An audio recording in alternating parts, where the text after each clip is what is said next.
Hello, everyone. My name is Jeff Gunzel. I am a professional counselor and the executive director or chief executive officer of the International Council on Development and Learning, also known as ICDL. ICDL is an international organization that is focused on promoting human development. In particular, we do a lot of work specific to child development. The cornerstone of the work that we do is on DIR, the Developmental Individual Differences and Relationship-Based Model or Framework, and then floor time, or what is called DIR floor time. And I'm here today to give you a brief introduction on DIR and DIR floor time, give you a very short overview, and hopefully spark your interest to move on for further training. We have a whole series of courses, starting with our full introductory course, which is a 12-hour course, and then moving into our professional certificate courses to become a professional provider of DIR floor time. So let me get the slides up and get us going with the actual material. As I said, this is a brief overview. The full introductory course ends up being a rush for me oftentimes, and it's a 12-hour course. It's hard to get all of the information in. So I'm going to really give you a high-level overview of what DIR is and what floor time is. We're going to talk about both of those and explain both what DIR is as the framework and floor time as the practice. We'll talk about affect and the use of affect in floor time. We'll definitely talk about neurodiversity and developing the authentic self and how DIR really connects in so nicely with perspectives that have grown and developed over the last 20 years or so, and definitely are central to the work that we're doing both within ICDL and I think the work that we're all doing as a community in relation to autism and supporting individuals on the autism spectrum. We're going to talk about some changing perspectives on autism, some things that people are thinking of as new ideas that really aren't new ideas in many ways. ICDL was formed 33 years ago, and there's many things that were behind the reason the organization was formed by Dr. Stanley Greenspan. There's many things that we're working on today that were ideas that have been around for quite a long time, but we're starting to see some shifts happening, and it's bringing more people to DIR as the leading developmental approach for autism. And we'll quickly touch on the evidence base, and then I'll give you an overview of what the D, the I, and the R are, what each of these areas mean, and give you some examples, and do a quick look at floor time. We'll look at one video of a floor time interaction and talk a little bit about what's happening in that interaction.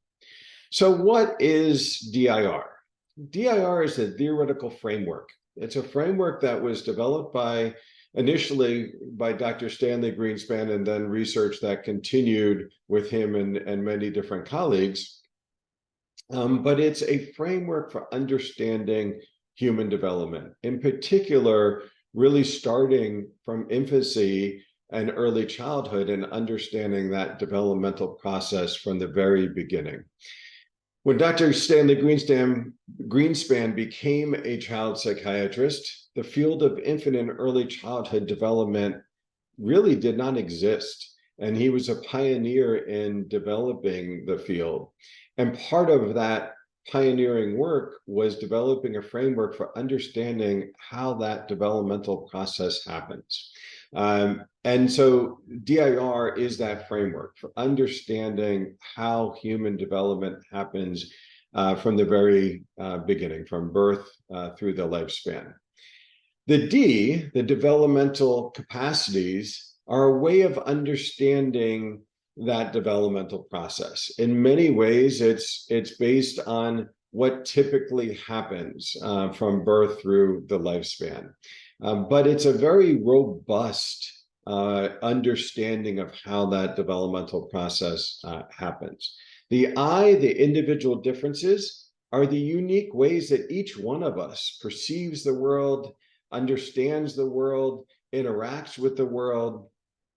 We all have individual differences. For some individuals, those differences can impact development much more. Because our individual differences interact with our developmental process, and by which make a unique process that we all develop through. And this is where we'll talk about neurodiversity in a moment. This is where DIR inherently aligns with a lot of perspectives related to neurodiversity. Because if we really understand the I, and we understand how it interacts with the developmental process for an individual, we then gain an understanding of their unique neurodiverse, I guess neurodiverse is the right word in that context, developmental process. And for some individuals, where I was tripping my words, there may be more neurodivergence from what we expect. But that is that interaction of those individual differences and that developmental process. And when we understand how those two interact with each other, then we really understand the individual that we're trying to support.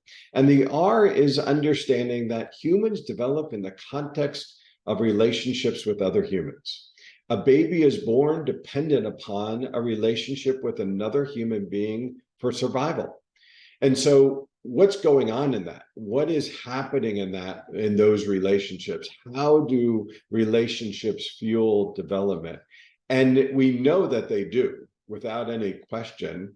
The idea and part of what's happening in DIR is understanding not only that relationships matter in development, but what is it in relationships that's key in moving that developmental process forward. So an analogy that I always use is the D is like the GPS. It tells you where you're at in this developmental journey and where you're going next. The I is like all of the information that the app gives you about the road conditions. Maybe there's weather-related things that you're going to drive differently because it's raining really hard outside, or there's a detour and you have to take a different route, but you still know where you're going. It may take a little longer. It may be a little more uncertain because you haven't driven that route before, but there's road signs, there's detour signs, and you can figure it out and you get to where you're going. And maybe sometimes we make a wrong turn and we have to correct kind of how we're going. But that's the D and the I is that GPS that gives us the direction of where we're going, and the I gives us all the information about that journey and how it's going to be unique for that individual person. And the R is the car that drives that developmental process forward. Because relationships move that developmental process forward. And I'll talk about affect in a moment.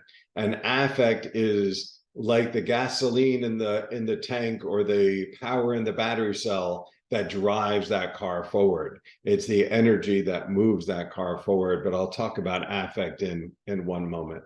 And when we understand how that developmental process happens, more than understanding just behaviors of what a person does, what they like, what they don't like, and how we reinforce behaviors or extinguish behaviors, but really understanding humans in a much deeper way, that we go through this developmental process as we grow. And the DIR framework gives us that understanding of how that developmental process happens. Floor time, or DIR floor time, is taking that knowledge about how the developmental process happens and putting it into action, putting it into practice. So for the average child, if you want to help your child grow and develop, you can use floor time techniques to promote their development to their fullest potential. Now, we use floor time a lot for individuals that have developmental challenges to really try to figure out how do we get that developmental process going when it feels like there's barriers or there's challenges that is making it more difficult. But it's really for all humans. It's about moving development forward and promoting development that every individual can flourish in the context of their own authentic selves. I think it's one of the beauties of floor time. It's not about fixing a problem. It's not about saying this behavior is wrong and we need to fix it. It's about promoting human development. It's not about judging humans and judging behaviors. It's about how do we grow and develop from the bottom up. It's like building a house. You start with the foundation and you build up from there. Humans are the same way. We start with that foundation from birth and we build up from there. And a lot of times, even as adults, we can have things, or not even as adults, we all, each one of us, have things that in that developmental process that we went through our lifespan up to the point that we are at in our lives right now. There are things that may be deeper developmental capacities that we developed, and areas where maybe our capacities for certain things aren't as deep, aren't as strong. And as adults, we'll avoid those things that we're not as strong with, and we'll do more of the things that we have more strength in. But understanding that even as adults, we can do something about it. And definitely with our children, we can move this developmental process forward very nicely when we understand what's going on developmentally. So I mentioned affect as a central part of what we do in DIR and a central concept within DIR. Affect is a concept or a process that I think many people don't really fully understand. It's a psychological term, and psychiatrists and psychologists and mental health professionals will talk about affect, but even within the field of mental health providers and behavioral health, I don't think that necessarily people give enough attention to the affective process. We end up focusing a lot on cognition and behavior, and we often think of affect as merely something to control. If someone's feeling depressed or anxious, we try to help them control that emotional experience. But affect is much more than something to be controlled. Affect is essential for human development.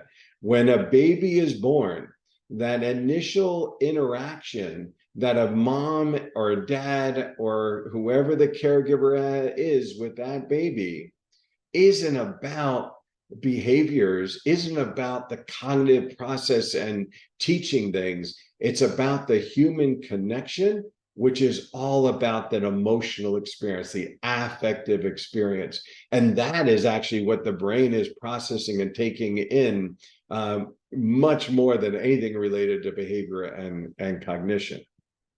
So while I think many folks end up focusing a lot on behavior and cognition, affect is an area that I would argue has more depth of help in promoting development. And when we really understand affect, this emotional process, which isn't just the emotions, it's that expression of the emotions. We talk about people's affect, it's their expression, the facial expression, the gestures. When someone walks in the room and you know that they're happy without them saying a word, you're reading their face, right? You're reading their body expression, because emotions aren't just in our head or in one place in our body. Like a lot of times people will go to their stomach or their chest, their heart or their gut, and they'll talk about emotion, but it's not just in one place in our body. It's a whole body experience. When you feel sad or depressed, you probably, not even probably, you certainly have physical responses to that. You might feel more sleepy. You might not be able to sleep. You might be more hungry and want to eat everything in your house, or you might not want to eat anything at all. We have physical manifestations of that emotional process because it's a whole body experience. It is what really connects the processes going on in the mind and in the body. It is an amazing integrator of what goes on in the mind and the body. We often try as professionals to break things apart, and we talk about individual categories of behaviors or categories of the way someone's thinking and their cognition, or categories of their physical health and what's going on physically, but it's all interconnected. And the thing that really interconnects it, with the most meaning, is the affective process. And there's a lot more to it, and the neurology of all of this. But it's that affective process that pulls so much of it together. And when you understand that and you can use affect, you can help with so many things, from sensory integration to motor processing, communication, whatever it is that you may be working on. Affect is a powerful tool because it's how we connect as humans from birth and through the lifespan. We connect with affect. So thinking about DIR and neurodiversity, I already talked about the I connecting with the D and how that creates an understanding of the unique neurodiverse developmental process for each individual. Because the D, in many ways, is a neurotypical understanding. It's not normed just on neurotypical individuals, but it is a neurotypical understanding for the most part. But when you connect the I and you connect that understanding of the individual and their differences, you get that really unique understanding of a developmental process for that individual. And that's been the case from day one of DIR and DIRFloortime. And it's one of the beautiful things for me as a leader and leading ICDL and many aspects of DIR. It's a beautiful thing because I'm not working to say, let's figure out how to change DIR to fit into new neurodiversity perspectives. This is who we are. This is what DIR is. And it fits the perspectives and ideas in regards to how we support the development of the authentic self of each person, whoever that is, whatever that means for that individual. DIR allows that to happen in a very fluid, flexible, dynamic way. And it's definitely all about fully accepting people for who they are, and not trying to, again, fix people. It's about growth and development. And we can work on growth and development for every individual. You know, there's lots of opinions and things you'll hear on social media, and leaving the destructive things aside, leaving, you know, there's always things out there that are destructive and negative. But when you take those things out and you think about just the more positive things and that are talked about from a neurodiversity perspective, from an autism perspective, there's lots of different ideas out there. There's lots of perspectives about what support should look like, whether we should even use the word intervention, which I try to avoid using now because I don't think of it as intervening with someone on the autism spectrum, with an autistic individual. Even the words we use, the words I just chose there, the term autistic or person on the spectrum, all of those things, there's lots of opinions and thoughts and perspectives, which are all wonderful. And I appreciate so much. One of the beauties of This, though, from a DIR perspective and thinking about development, is that developmental process happens for everyone. And so no matter what your individual perspectives are, we can move development forward for everybody. And this is a responsibility for us as parents and as professionals. We have responsibility to help our children grow and develop. You know, there's different ideas and perspectives about what to do and how to do that, but we have a responsibility to do that. And the beautiful part about DIR, it gives us a framework to allow us to exercise that responsibility to help those that are in our care grow and develop, but to do it in a way that fully respects who they are and helps them grow and develop in the context of their authentic selves. And I hope this makes sense, and I hope I'm being clear enough. I love DIR for this reason, because I don't have to try to retrofit DIR into a neurodiversity perspective or movement. This is who we are. So DIR is thought about primarily with younger children, and that is where it's used the most. I would say in my experience with ICDL, probably 3/4 of the people coming for training and using floor time are using it with younger children from birth to, let's say, 10 years old, and that age range. Those are numbers, anecdotal numbers based on just my observation. They're not exact numbers by any means, but floor time is definitely used more with younger kids and more with autistic children. But that is not all of what DIR is about by any means. That's where more of the research is focused. The research is starting to expand. Definitely the research on floor time is expanding beyond autism and looking at other developmental challenges. And I think we'll see the age range expand as well. We have a geriatric or older adult program that we're just been launching, because the neurodevelopmental processes that we work so hard to develop with young children, oftentimes with older adults that have neurodegenerative diseases, it's about keeping that developmental process cooking as long as possible, and in the face of changes and challenges that are happening in the brain. So it is not just for little kids, and not just for little kids on the autism spectrum. It's used in a wide range of settings and a wide range of challenges and differences. So changing perspectives on autism. There is a lot happening in the world of autism.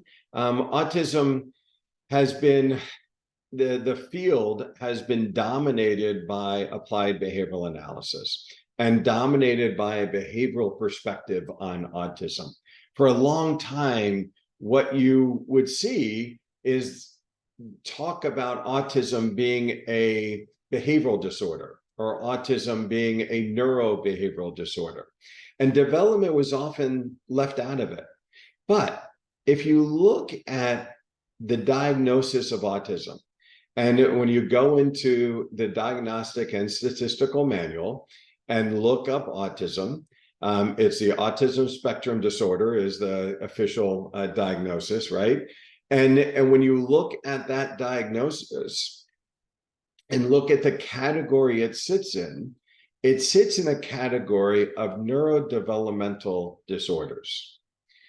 Now, while I prefer the word differences than disorders, it is how it's listed in the manual as a disorder. But the focus that I want to put on this is the neurodevelopmental aspect.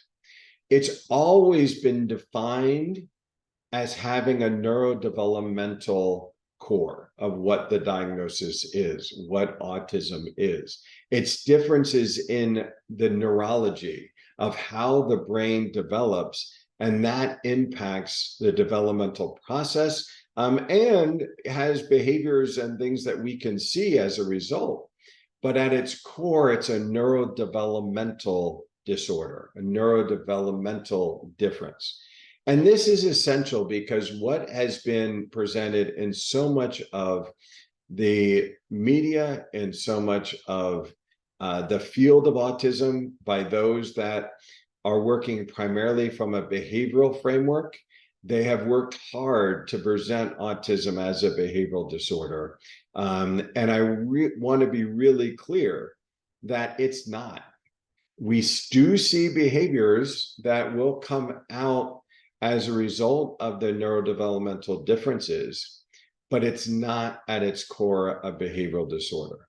The reason this is so important is if your frame of reference, when you start to interact with autism or an individual on the autism spectrum, if your frame of reference is it's a behavioral disorder, then your goals are all about changing behavior. If your frame of reference is that it's a neurodevelopmental difference, then your goal is to understand that neurodevelopmental difference and promote development and keep that developmental process going in the context of whatever those differences are. And so when you understand it as a neurodevelopmental difference, your approach is developmental, not behavioral. And that is not a Jeff Gunzel ICDL presentation of what autism is. That's the definition of autism in the diagnostic manual. One of the challenges with the diagnosis of autism is that it's based on clinical observation. Clinical observation is generally observable behaviors. It's things that we can see clinically. And that gives us information. And it can be very helpful. And it's the way we make the diagnosis of autism is through clinical observation. And that's okay. It's not ideal in many ways, but it is what it is, so to speak.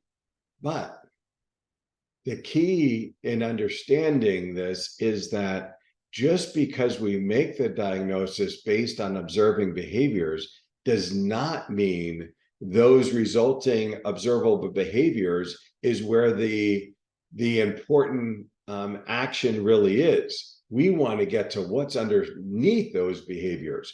What is happening that's resulting in those behaviors, and really seeking to understand that neurodevelopmental process. And I think this has been a pitfall of the field of autism, is that we've gotten too caught up. And I say we in the broad sense, because this is something that I've been talking about for many years, but we in the broad sense of the field of autism have gotten too caught up in this the clinical presentation and the behaviors, and not spent enough time seeking to understand the neurodevelopmental process that's underneath those behaviors and how to interact with that neurodevelopmental process. And that's what we do in DIR. It's all about understanding that neurodevelopmental process and then figuring out how we interact with it and move development forward. So in the US, the American Medical Association this summer, or I should say this summer in the US, I know I'm speaking to an international group, so summertime is not the same, so I apologize for that. I'm working very hard from a global perspective, and the work that we do internationally, not to be caught in my Northern Hemisphere experience of the world all the time. So I apologize for using summertime. But a couple months ago, the American Medical Association had an annual meeting where they look at their policies and make policy revisions. And they made a revision to their policy in regards to supporting ABA. And they really, well, the end language does not say we're removing support for ABA. They did remove the explicit language supporting ABA and broaden the language to be about supporting evidence-based approaches But if you look at the rationale behind their change, it is all about the things that we're seeing related to autism. It's all about concerns regarding looking at autism only from a behavioral perspective. It's about the reality that developmental approaches like DIR have evidence to support their effectiveness. It's all about the negative consequences, like increases in suicide risk and other things when the individual is only thought of or supported in the context of their behaviors, and it's all about behavior modification. There's all sorts of things that they talked about in that rationale behind changing their policy that represents all of the things that we're seeing in the autism field about many of the things that we've been doing really have not been helpful. And again, I use that we in a broad sense. We within the autism field, the way that we've been thinking about autism from a behavioral perspective and doing things that are about making the autistic individual indistinguishable from their non-autistic peer has been highly problematic. And we're hearing, especially from adults on the autism spectrum, autistic self-advocates, about their experience in being provided services that's been all about normalizing them to some neurotypical norm and the problems and negative consequences of that. So the AMA change, while in some respects, if you look at the actual policy, it's a minor change because it's a very short policy. It's about 1 or 2 sentences long. But when you really look at the rationale behind it, I think it represents exactly the change that's happening globally in regards to autism, and really understanding that we need to have a paradigm shift.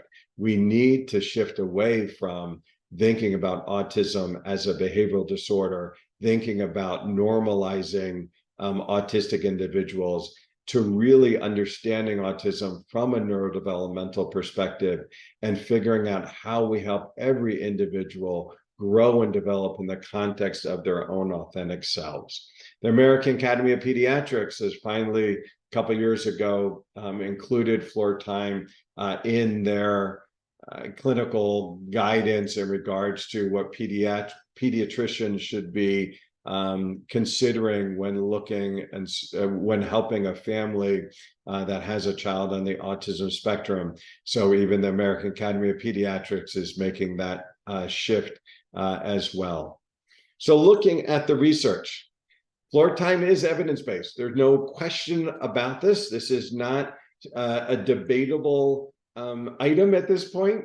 If you asked me 7 years ago, I would have had to have more of a debate with you and present more research and make arguments about, well, this research is really saying this, and this is I know it's not a randomized controlled trial study, but it's a group design study that has lots of merit, and I had to make an argument 7 years ago, or maybe a little bit longer than that. But now there's no argument.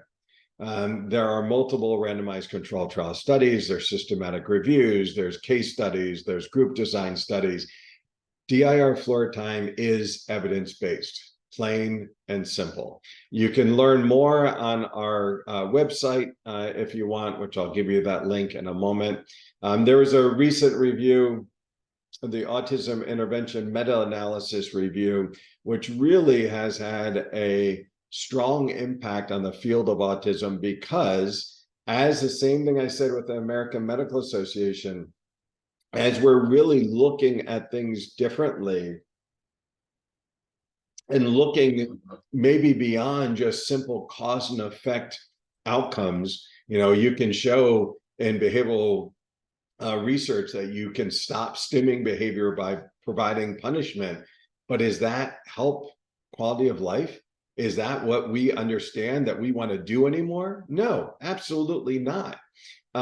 So now looking at the research a little differently, they're starting to see that maybe that evidence base that we thought with behavioral approaches like ABA that we thought was so strong, maybe it's actually not as strong as we thought. And the developmental approaches that were often presented by those in ABA as not having evidence and the only science was ABA, maybe that was all wrong. And it really, the reality is it was wrong. It was presented to the world to try to support ABA, try to support a behavioral approach to autism, really in many ways, and I'll get a little bit to my advocacy hat here, in many ways to support an industry that has been built around ABA.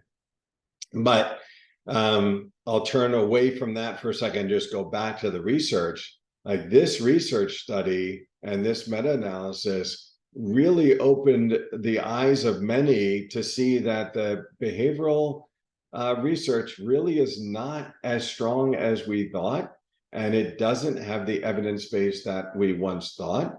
And the developmental approaches like DIR do hold up and do have a strong evidence base to support the work that's happening. I'm going to show a short video. This is a news story from probably now 11 years ago or so, on a research study that was done at York University in Canada. And it's a research study on floor time. So I'm going to show this because I think you get to hear from a family, you get to hear the perspectives of a family and their experience, and you get to hear some things about the research on floor time. This is just one study, and you can look this study up. It's on our website. So if you go to the research page of our website, you can look at the specifics of the study. This is just a news story about it, but it's a nice, for a brief introduction, it's a nice little introduction to DIR and to the research. So let me switch to this and play. Good job. It's been described as a breakthrough treatment for children with autism. But until now, the power of play has never been put to a rigorous scientific test. Tonight, we show you the remarkable findings of a Canadian study and the extraordinary effect that play appears to have on children's lives. Joanna Romeliotis has this special report.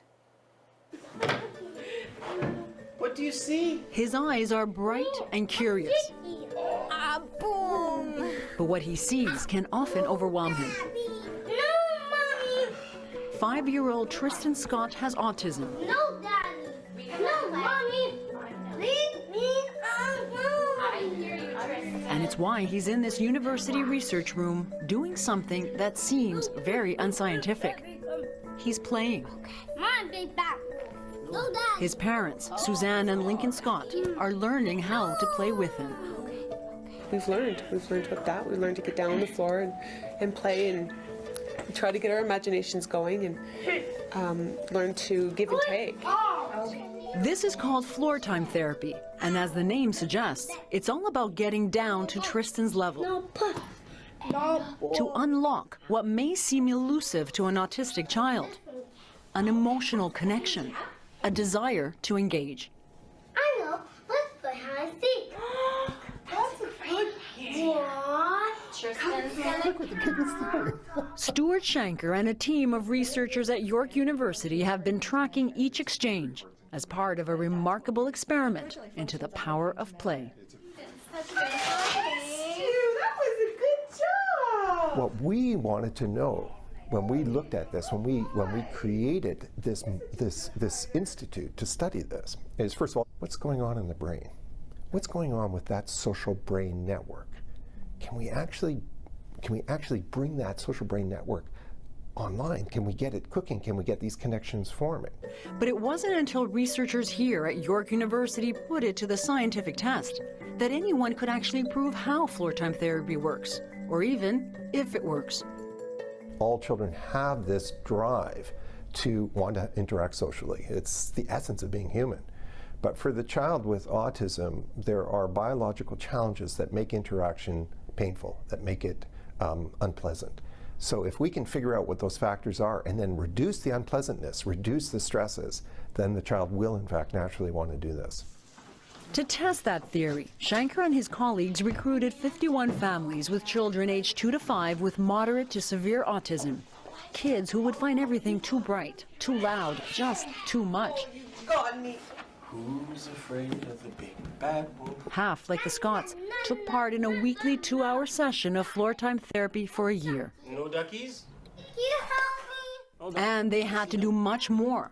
They had to commit to at least 20 hours a week of floor time at home. It was exhausting. It was exhausting. I try to get the hours in during the day, and he'd come home from working, and then we would switch off. A flight attendant, Suzanne Scott, cut back her hours and put her younger son Xavier in daycare for longer stints to devote the time to Tristan. You got it? Oh, are we going high up? How is this different from just playing with your child? Well, I had to learn how to play. Getting involved, letting him take the lead. It's okay. For Lincoln, I think a lot of it was slowing things down. So he tends to easily get hyper and want to do that rough and tumble boy play. And what we've all had to learn was to just quiet it down. So what are we watching in this video? We're watching a video of Tristan and his dad prior to starting therapy at York. To measure if the therapy was making a difference, all the children in the study were assessed before treatment. Tristan's team of therapists gave us a look. So it looks like Dad is trying hard to engage him. He is. The dad's using a number of different ways to try and engage Tristan. He's using different playful sounds, different actions, and he is grabbing Tristan's attention for moments at a time, but it's not as sustained as we'd like to see, and it doesn't stick. The kids were assessed again a year later. Daddy, you'll be the bad guy, Daddy. I'm the bad guy? Yes. You're Tristan's social skills improved dramatically. You need to go there. over there? Okay. And no peeking. He's using language to ask questions, to direct, to comment on what he's doing, and even comment on what other people are doing, which is amazing. You see a lot of moments where they're really just enjoying each other and they're having a lot of fun together. Lots of positive changes, yeah. He's basically gone from a kid where he's basically wanting to be alone and of late opening up and letting us come in to play with him. I have an idea. Let's play a game. Yeah. And it's wonderful to hear him say, I got an idea. It just brings everything. I'm choked up. Yeah. These are the kinds of things that we mean, that the possibility of bringing the child into our social world so that the child becomes an active social agent, not a child who responds because we've conditioned him or trained him to respond, but a child who interacts because he wants to, because it's fun. And it's through that process that he will learn meaningful language, that he will learn social skills, that he will develop empathy for others because he will understand things like facial expressions, gestures, and so on. High five. Good job. Would you like to put on the octopus hat? What octopus hat? Our octopus hat. Where? This one. He's inquisitive with me and he's responding to my questions, which is, I think, a telltale sign that he's responded to the treatment. Hold on. Yep. Neuroscientist Jim Steben also noticed how well Tristan was doing. But when he got his data back, the extraordinary results explained why. Like all the children in the study, Tristan's brain was scanned before and after treatment. What's most spectacular with Tristan is that in this other area called the amygdala, which processes emotions like fear and anxiety, Before treatment, this area was very, very, very active. It was bright, very brightly lit up. After treatment, we could see that it was about half as bright. Ready, steady, and go. Tristan's brain has actually rewired. The amygdala, the part that caused him to be anxious and hyper, has calmed down. Okay, this is the frontal lobe. These are the... And the parts that help him tune in to social cues like people's expressions are now active. Much more activation post-treatment. And that's very important because this area is relevant for interpreting the meaning of faces. So his brain actually changed. His brain's changed, yes, dramatically. 2-3-fold, we're finding activity changes in these areas. It's as if Tristan's social brain suddenly woke up. And remarkably, Stephen found most of the children in the study had similar changes to their brains. I would say it's amazing. I would say it's one of the most remarkable findings I've ever come across in my background as a scientist, that we're seeing very robust changes in these children's brains as a result of treatment. So I'm going to shift back to the slides. If you take our 101 course, I will finish that video. But a couple comments I want to make. One quick comment is they talked about the intensity that those parents provided the floor time. I'll quickly say that we are learning through more recent research that the intensity does not have to be as high as we once thought. I'll just leave it at that because this is a short introduction and I can't get too deep into it. But we know that the intensity doesn't have to be quite as intense as we once thought. The other thing, that comment I'll make, as I was listening to Dad, the father in that video, talk about his son opening up and letting them into his world, or whatever the language he used. I loved it because it's not about pulling the autistic child into the kind of a neurotypical perspective of saying, you're going to do what we want you to do. It's about opening that door that we can join together. And I love the way the dad said it, because he clearly has been engaged in DIR, and probably that's his perspective for himself, but it's also something that is a part of how we think about things in DIR. So the D, just a quick look. These are not things that, this is not something I'm going to be able to go over in any depth here. I just want to touch upon it briefly. There are 16 developmental capacities that we talk about, but we really focus on the first 6 as the core developmental processes. That analogy I used before about building the house and starting with the foundation, this is really that foundation, and it's about building that foundation strong. And it starts with just being well-regulated, being able to be okay in your own skin. And then it gets into engaging and relating and just beginning to be with other people and enjoy those connections with others. And then intentional two-way communication.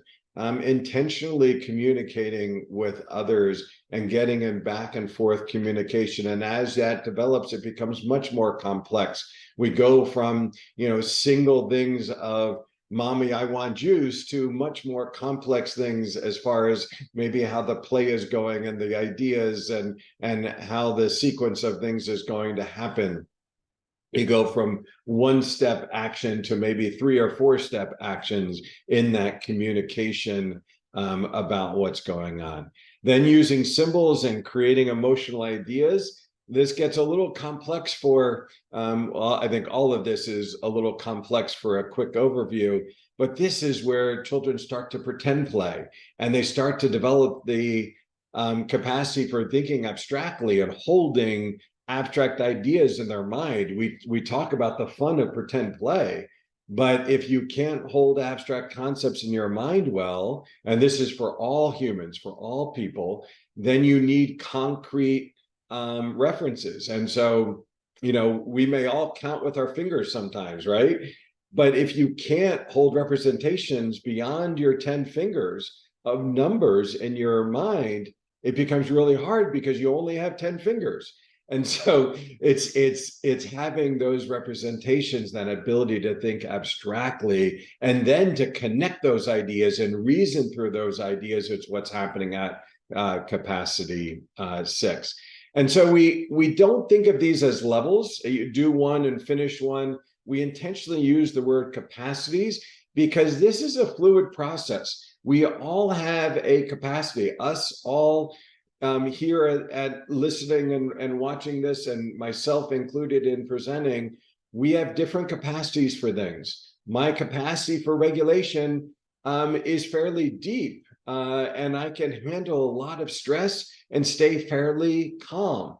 But I have my limit, just like everyone else. My capacity for maintaining my regulation sometimes varies from day to day too, and depending on how much sleep I had or whatever it may be. So we intentionally use the word capacity because it's a much more fluid process and not just a leveling system. The individual differences, the I, is understanding that everyone is unique, everyone is different. I've already, in the brief time I've talked a lot about this in many ways, and understanding how we take in the world differently.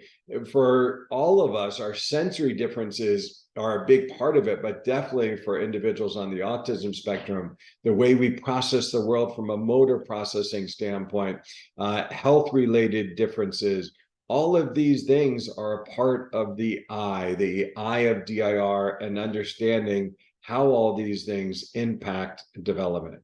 And then the R is really understanding that relationships fuel development, and affect is the central piece of those relationships. How we feel about other people is so important.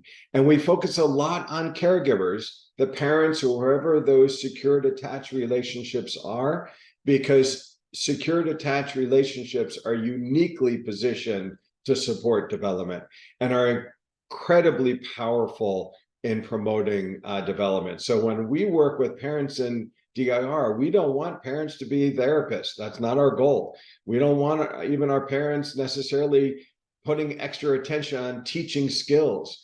We really want parents and caregivers to really lean into that human connection, that strong human connection that's unique to parents and caregivers with their children, and get that connection really cooking and happening and connecting, because when that all happens, it promotes the developmental process. And then when we get to learning and teaching things, all of that becomes much easier.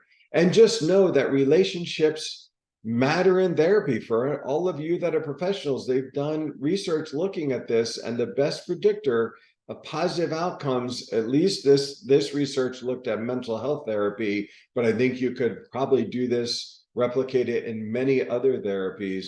The most important factor, whether the therapy was going to work, was the relationship between the therapist and the client.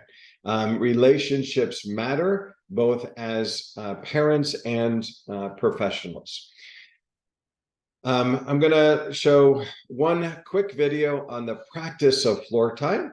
So I'm going to switch to this and show this video. And let me get this up correctly. And then I will end with this video, if I can figure out where I'm clicking and how I'm getting to it. Here we go.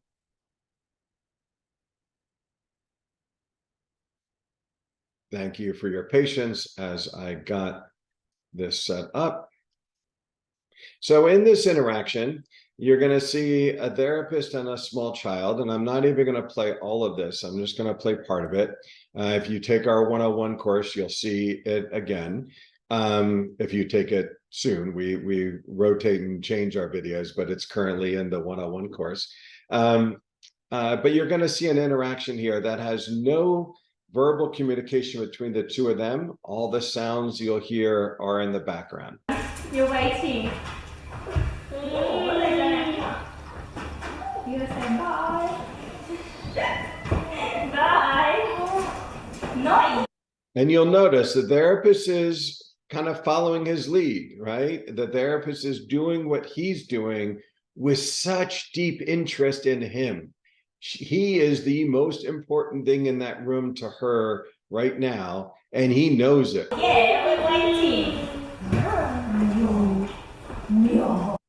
And you see how he reaches out to grab her hand?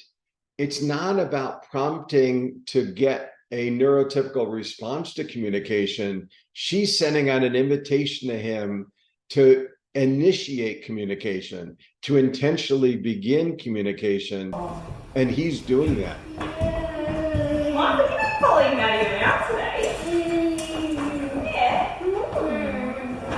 Oh, wait, that was cheeky. Yeah, I saw that.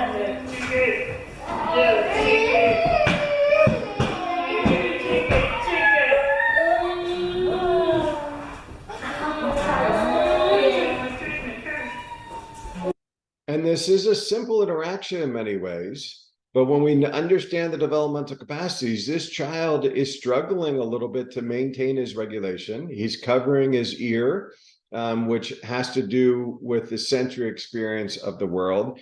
It's more complex than just the sound, but that's for the 101 course. We can talk through that. But he's covering his ear. That has to do with his sensory experience of the world. And yeah, he's still trying to engage with her. So capacity 1 is the regulation, capacity 2 is engagement, and capacity 3, more intentional back and forth. And he's doing some intentional.